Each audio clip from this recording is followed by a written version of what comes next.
Công thuộc tỉnh Tiền Giang, Việt Nam. Đây là vùng đất sản sinh ra các nhân vật nổi tiếng.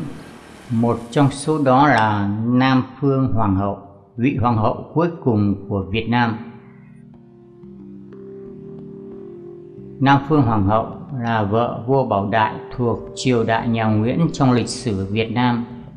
Khi sinh ra, bà có tên là Jeanne Marie Nguyễn Hữu Hào, nhưng sau này trong giấy khai sinh đổi là Nguyễn Hữu Thị Lan và là người đạo Công giáo, nên bà có tên thánh là Maria Theresa.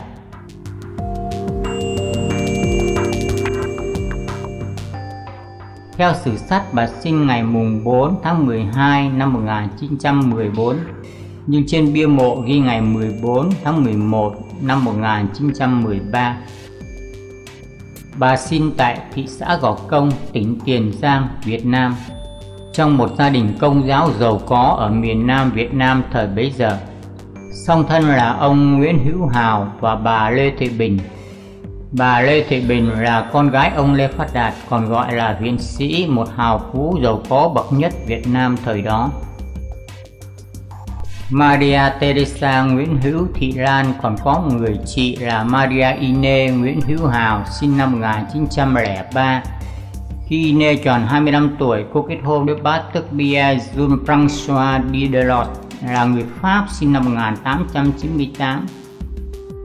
Tuổi thiếu thời, hai chị em không ở Gò Công mà ngụ tại Sài Gòn để đi học. Năm 12 tuổi, Nguyễn Hữu Thị Lan được gửi sang Pháp theo học trường nữ xin danh tiếng tại Paris là trường Couvent de Versailles.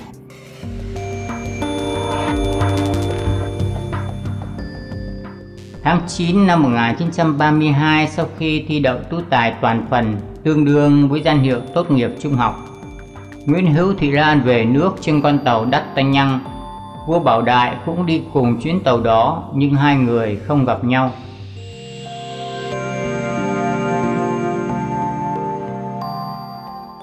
Về Việt Nam được gần một năm khi vua Bảo Đại lên nghỉ mát tại Đà Lạt, qua sự sắp xếp của toàn quyền Pháp Phát Khi và thị trưởng Đà Lạt lúc bấy giờ, Nguyễn Hữu Thị Lan và Bảo Đại đã gặp nhau trong buổi dạ tiệc tại khách sạn La Ferrat. Trong cuốn hồi ký Con rồng Việt Nam trang 98, Bảo Đại viết rằng: sau lần hội ngộ đầu tiên ấy, thỉnh thoảng chúng tôi lại gặp nhau để trao đổi tâm tình.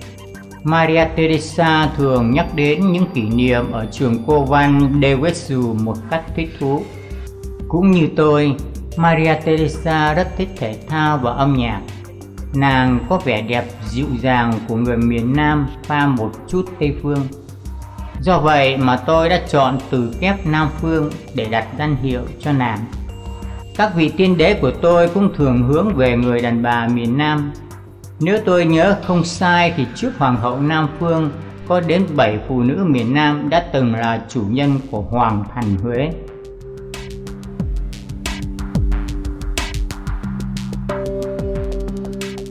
Sau này, bà Nam Phương kể lại với ông Nguyễn Tín Lăng, bí thư riêng của bà, về giây phút ban đầu ấy. Hôm đó, ông Đa, đốc lý thành phố Đà Lạt, gửi giấy mời cậu Lê Phát An và tôi đến dự dạ tiệc ở khách sạn Pelat. Tôi không muốn đi, nhưng cậu An tôi năn nỉ và hứa với tôi là chỉ đến tham dự một chút và vái chào nhà vua xong rồi là về, nên tôi phải đi một cách miễn cưỡng. Và tôi cũng chỉ trang điểm sơ sài và chỉ mặc cái áo dài bằng lụa đen mua ở bên Pháp thôi.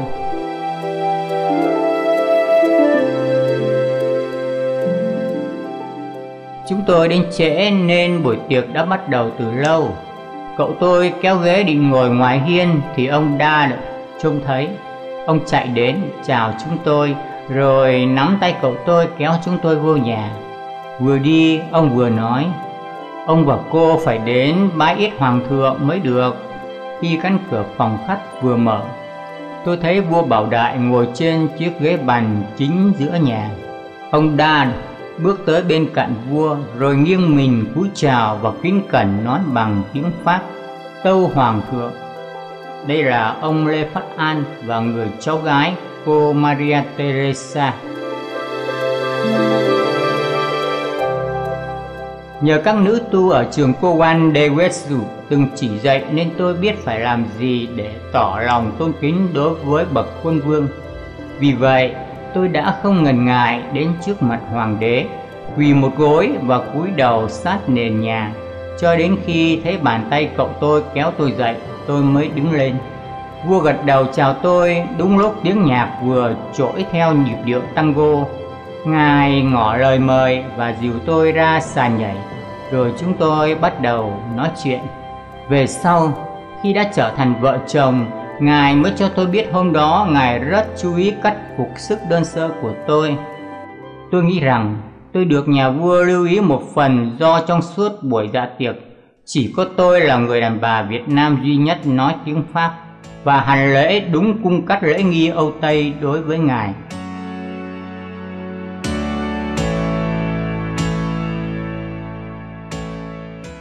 Bảo Đại say mê Nguyễn Hữu Thị Lan. Ông viết: Lan có một vẻ đẹp thùy mị của người con gái miền Nam, hiền lành và quyến rũ làm tôi say mê. Và khi Bảo Đại hỏi cưới thì gia đình Nguyễn Hữu Thị Lan ra điều kiện: 1.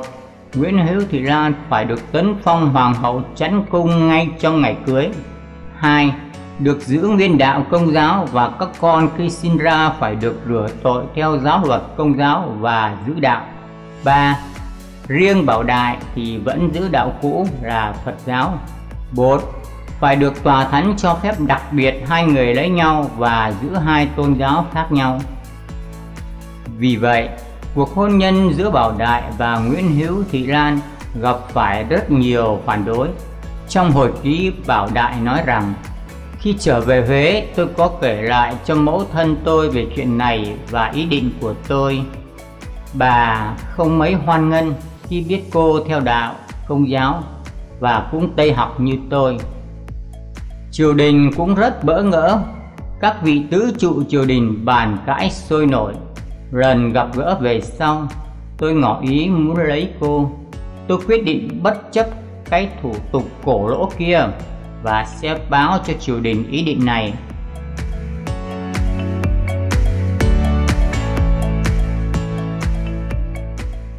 Hôn lễ cử hành ngày 20 tháng 3 năm 1934 tại Huế. Khi đó Bảo Đại đúng 21 tuổi, còn Nguyễn Hữu Thị Lan 20 tuổi. Ngay ngày hôm sau, lễ tấn phong hoàng hậu được diễn ra rất trọng thể ở Điện Cần Chắn. Hoàng đế phong Nguyễn Hữu Thị Lan tước vị Nam Phương Hoàng hậu. Sự kiện Nguyễn Hữu Thị Lan được tấn phong hoàng hậu ngay sau khi cưới là một biệt lệ đối với các chính cung trong triều Nguyễn. Vì 12 đời tiên đế nhà Nguyễn trước, các bà chánh cung chỉ được phong tước hoàng quý phi, đến khi chết mới được truy phong hoàng hậu. Bắt đầu từ năm 1934, triều đình nhà Nguyễn dùng từ ngài hoàng để thưa gửi hoặc nói về Nam Phương Hoàng hậu. Bảo Đại kể trong hồi ký rằng: Tôi tấn phong cho vợ tôi là Nam Phương Hoàng hậu, có nghĩa là hương thơm của miền Nam. Đồng thời cũng theo một sắc dụ, tôi cho phép hoàng hậu được mặc áo màu vàng da cam, vốn chỉ dành riêng cho hoàng đế. Trước sân chầu có trải thảm đỏ và vàng, vẫn dùng để hoàng đế bước lên. Các quan triều thần đều tập họp đủ mặt. Hoàng hậu mặc trào phục màu vàng, đầu đội mũ kết chân châu bảo ngọc, đi hia mũi nhọn, tay cầm hốt gà. Từ từ tiến vào, qua hai hàng quan triều thần chào đón. Để tiến tới trước ngai, tôi đang ngồi đợi. Đây là lần đầu tiên trong lịch sử nước tôi, một thiếu nữ đã một mình tiến cung như vậy. Đến chiều, hoàng hậu tới triều kiến Đức Hoàng Thái hậu. Đức bà rất hoan hỉ và tiếp đón niềm nở. Một kim sắt được lập cho hoàng hậu và sắc chỉ tấn phong được đem ra niêm yết ở tòa sắc chỉ. Trước khi lấy vợ, tôi đã cho sửa chữa lại điện kiến trung, cổ kính thành cung điện tối tân đầy đủ tiện nghi. Đây là ngôi nhà được trang bị kiểu Âu Châu, có nhiều phòng ngủ, một buồng ăn và phòng làm việc. Theo sự yêu cầu của tôi, hoàng hậu sẽ phụ trách các vấn đề xã hội. Sau khi xem xét các phòng ốc, hoàng hậu tỏ ra rất thích thú về sự sắp đặt này của tôi.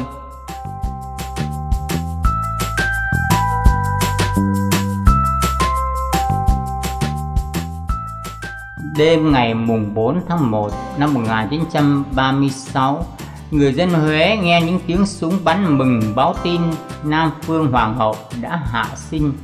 Và lờ mờ sáng lại một lần nữa 7 tiếng súng thần công làm lay động cả hoàng thành, báo hiệu hoàng hậu đã sinh một hoàng tử.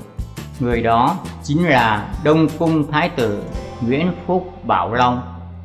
Sau này, Nam Phương Hoàng hậu còn có thêm 4 người con nữa với Bảo Đại. Như vậy, vua Bảo Đại và Nam Phương Hoàng hậu có tất cả 5 người con. 1. Nguyễn Phúc Bảo Long, sinh ngày mùng 4 tháng 1 năm 1936, tước phong Hoàng Thái tử. 2. Công chúa Phương Mai, sinh ngày mùng 1 tháng 8 năm 1937. 3. Công chúa Phương Liên, sinh ngày mùng 3 tháng 11 năm 1938. 4. Công chúa Phương Dung, sinh ngày mùng 5 tháng 2 năm 1942. 5. Nguyễn Phúc Bảo Thắng, sinh ngày mùng 9 tháng 12 năm 1943, nhị hoàng tử.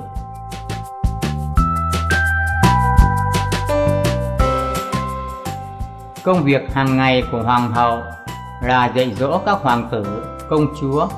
Thỉnh thoảng bà phải cùng các quan ở bộ lễ bàn thảo các lễ tiệc trong cung đình và lo việc cúng dỗ các tiên đế, vấn an sức khỏe các bà tiên cung và từ cung Hoàng Thái hậu, tức mẹ vua Bảo Đại.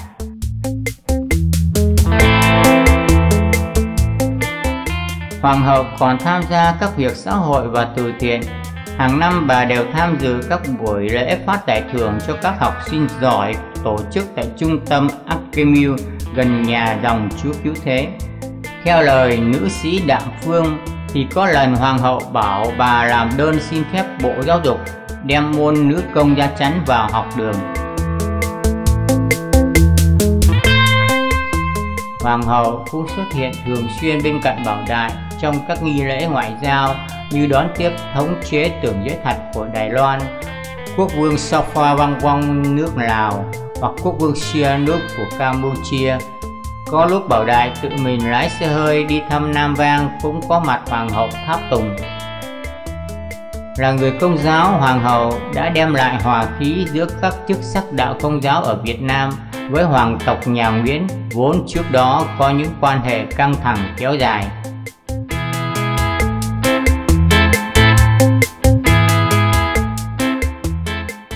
Sau cách mạng tháng 8, vua Bảo Đại thoái vị theo yêu cầu của chính phủ lâm thời của Hồ Chí Minh. Tháng 9 năm 1945, ông ra nhận chức cố vấn tối cao trong chính phủ.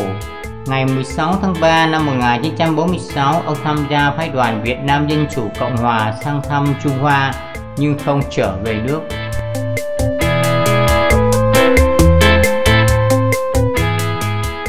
Tháng 12 năm 1946, thực dân Pháp trở lại chiếm đóng Huế. Hoàng hậu Nam Phương rời Đại Nội ra ở khách sạn Morin, là khách sạn duy nhất tại Huế vào thời đó. Ngày 1 tháng 1 năm 1947, Nam Phương Hoàng hậu cùng các con sang định cư tại Pháp. Năm 1949, Bảo Đại trở về Việt Nam ngồi ghế quốc trưởng, nhưng bà Nam Phương vẫn ở bên Pháp. Những ngày nghỉ lễ, bà Nam Phương thường đi phố cùng các con để mua đồ chơi cho chúng, hoặc đi xem chiếu bóng với hoàng tử Bảo Thắng, công chúa Phương Dung, là hai người con nhỏ nhất. Tại Pháp, ban đầu bà Nam Phương ở lâu đài Horen tại Cannes. Cũng có những lúc Bảo Đại về Pháp, bà Nam Phương cùng đi với Bảo Đại tới sòng bài để xem ông chơi baccarat hoặc roulette cho vui. Những lần có bà cùng đi, nếu được bạc thì Bảo Đại tặng hết cho bà để sắm sửa quần áo. Nam Phương Hoàng hậu ưa thời trang của hãng Richard, Dior và Balmain. Bà cũng ăn mặc sành điệu và màu tím nhạt là màu bà ưa thích nhất. Hàng ngày sinh hoạt của bà là chăm lo cho các con, hay đọc sách báo hoặc ra vườn trồng hoa tỉa lá. Buổi tối, bà thích chơi dương cầm cho các con nghe. Trong phòng bà, người ta thấy treo những bức họa của Renoir, Buffet. Về thể thao, bà có thể chơi bóng bàn, quần vợt và golf. Bà rất thích chó. Trong nhà bà có cả một đàn chó, có một con thuộc giống Saint Perrot. Sau năm 1955, bà Nam Phương rời lâu đài Touraine ở Cannes để về sống ở lâu đài Domaine de la Berge ở Sabrignac, tỉnh Courtrai, vùng Nouvelle-Aquitaine, cách Paris chừng 500 cây số. Ngôi nhà của bà có rừng bao quanh, gồm 32 phòng, 7 phòng tắm, 5 phòng khách. Về đời sống vật chất thì bà Nam Phương không lúc nào thiếu thốn khi sống ở xứ người. Tài sản riêng do gia đình Nguyễn Hữu Hào tậu cho bà gồm một chung cư lớn ở Neuilly và ở đại lộ Opera. Ngoài ra, bà còn nhiều nhà đất ở bên xứ Morocco, Congo. Nhưng những bất động sản này bà đã chia cho các con mỗi đứa một phần riêng và chỉ giữ lại trang trại ở Sabrignac gồm 160 mẫu đất với một đàn bò gần 100 con và một vườn hồng lúc nào cũng nở hoa. Nhà của bà ở cách biệt với những nhà dân ở vùng này vì là làng quê nên mọi người ít có dịp giao thiệp với nhau.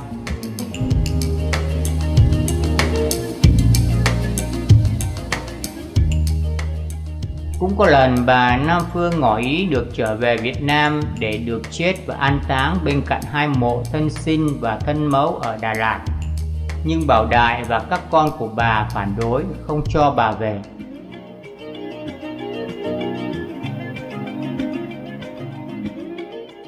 Dân làng Sabrignac kể rằng bà Nam Phương giàu có nhưng sống thiếu hạnh phúc.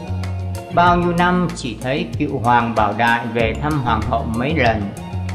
Lần được nhớ nhất là vào dịp lễ cưới của công chúa Phương Liên kết hôn với chàng trai người Bordeaux.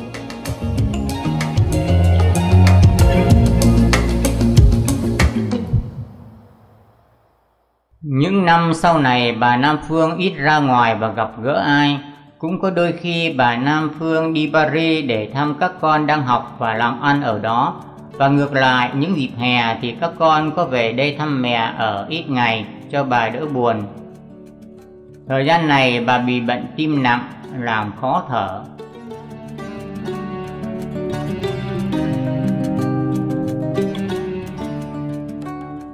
Ngày 14 tháng 9 năm 1963, sau khi ra nắng bị cảm, lại đi tắm, bà bị sốt cao, bà thấy đau họng. Bác sĩ tới thăm bệnh, nói bà bị viêm họng nhẹ. Không ngờ sau đó bà bị khó thở. Ông quản gia cùng các hầu gái đã vội chạy đi tìm bác sĩ khác ở làng bên, cách 10 cây số. Nhưng vì bệnh viện ở xa, bác sĩ không tới kịp, nên bà đã ra đi vào lúc 5 giờ chiều.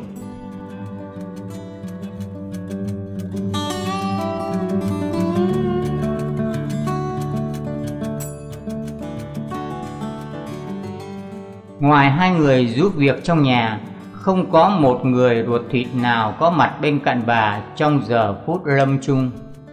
Khi đó, các con bà đang đi học hoặc làm ở Paris, còn Bảo Đại sống ở miền Nam nước Pháp.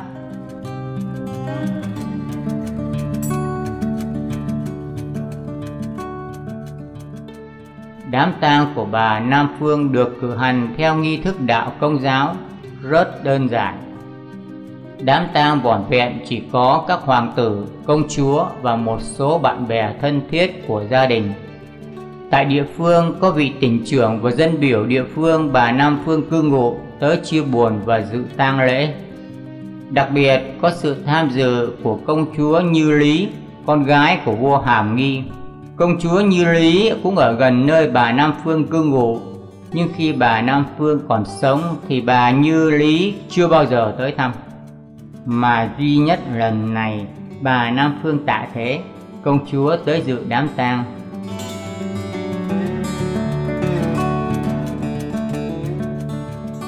Ngày tang lễ, đi bên cạnh quan tài của bà, ngoài 2 hoàng tử và 3 công chúa thì không có một người bà con nào khác.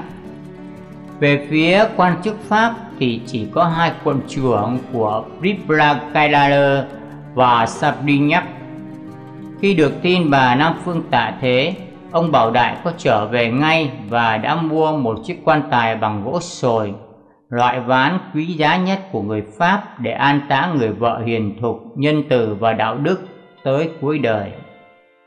Linh cữu của bà Nam Phương được an táng ngay nghĩa trang Công giáo tại Sabrignac. Trên mộ của bà có tấm bia ghi những dòng chữ. Trên tấm bia là dòng chữ Hán, có nghĩa là Đại Nam, Nam Phương Hoàng hậu Chi Lăng, tức lăng của Hoàng hậu Nam Phương nước Đại Nam. Trên mặt mộ dưới chân cây thánh giá là dòng chữ tiếng Pháp.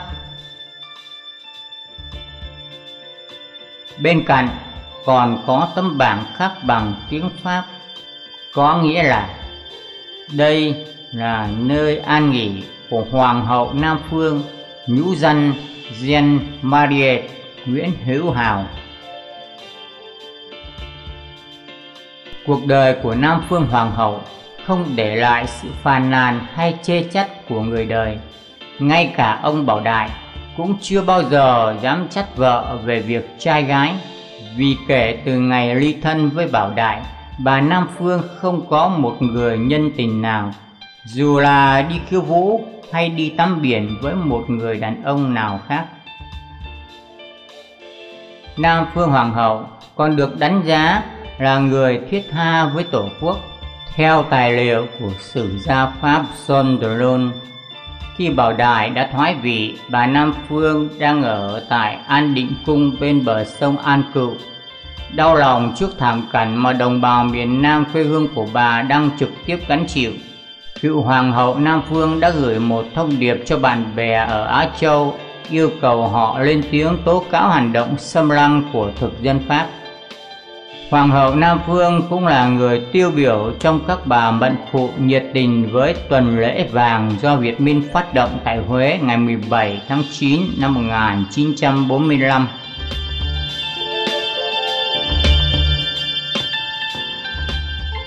Bà là người theo đạo Công giáo. Đây là khó khăn lớn nhất của bà khi bước chân vào Hoàng triều nhà Nguyễn. Những chỉ dụ cấm đạo hồi nào vừa mới ráo mực, những khác biệt hai nền văn hóa Đông Tây, và đặc biệt là khác biệt tôn giáo. Hiểu đến cội nguồn mới hiểu được nhân cách của bà, cái cao quý của một nhân phẩm và cái trong sáng ngay thẳng của một người đàn bà có giáo dục. Chỉ về một điểm này thôi, bà là người đáng nể trọng.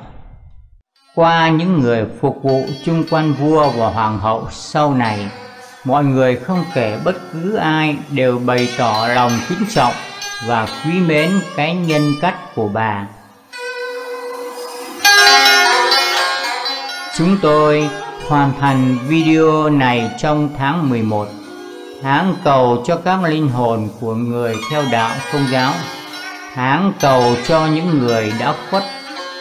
Xin lòng Chúa xót thương đến linh hồn Maria Teresa.